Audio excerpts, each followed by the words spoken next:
शिवताण्डवस्तोत्र जटट्टवीगरज्जल प्रवाहपावितस्थले गलेवलम्ब्य लम्बितां भुजङ्गतुङ्गमालिकम् डमर्डमर्डमरद्दमरेदमाडमर्डमर्वयम् चकार चण्डताण्डवम्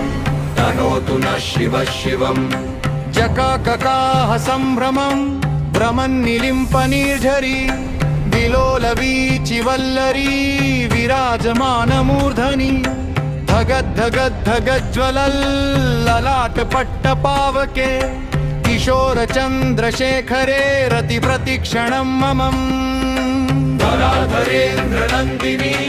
विलासबन्धुबन्धुरे स्फुरदृगन्तसन्तती प्रमोदमानमानसे कृपाकटाक्षधारिणी निरुद्धदुर्धरापदी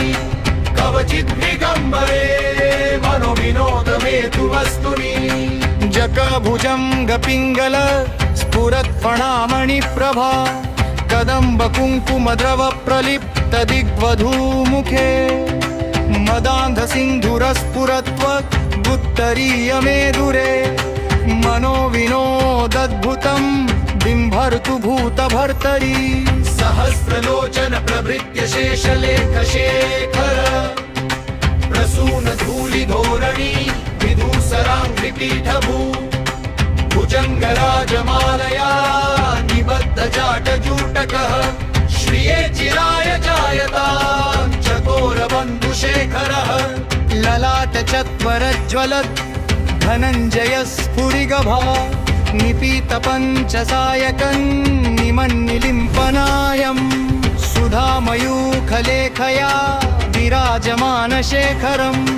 महाकपालि सम्पदे शिरोजयालमस्तु नः करालभालपट्टिका धगद्धगद्धगज्ज्वल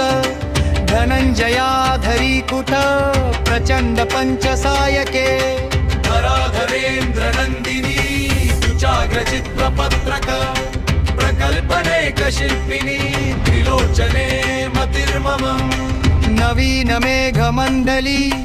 निरुद्धदुर्धरस्फुर कुहूनिशीतिनीतम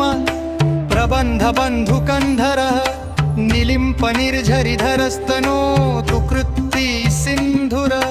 धनानिधानबन्धुर श्रियजगन्धुरन्धरः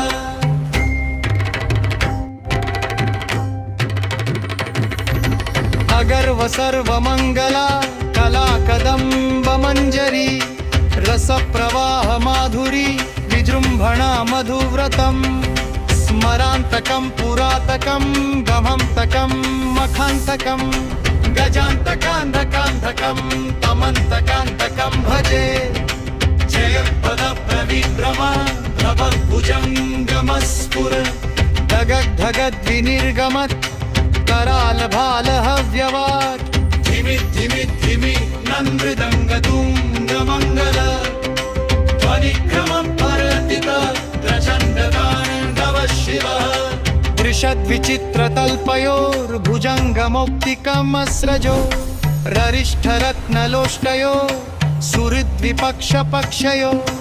तृणारविन्दचक्षुषो प्रजामही महेन्द्रयो समं प्रवर्तयन् मन कदा सदा शिवं भजे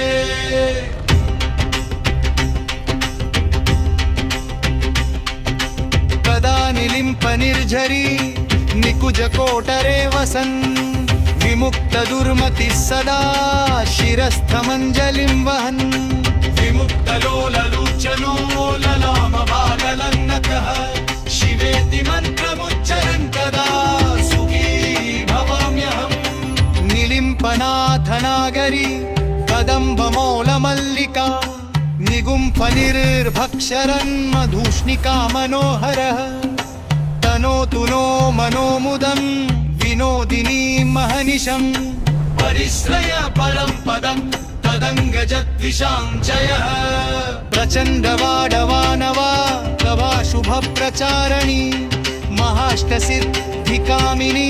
जनावहूतजल्पना विमुक्तवामलोचनो विवाहकालिकध्वनि शिवेति मन्त्रभूषणो जगज्जयाय जायता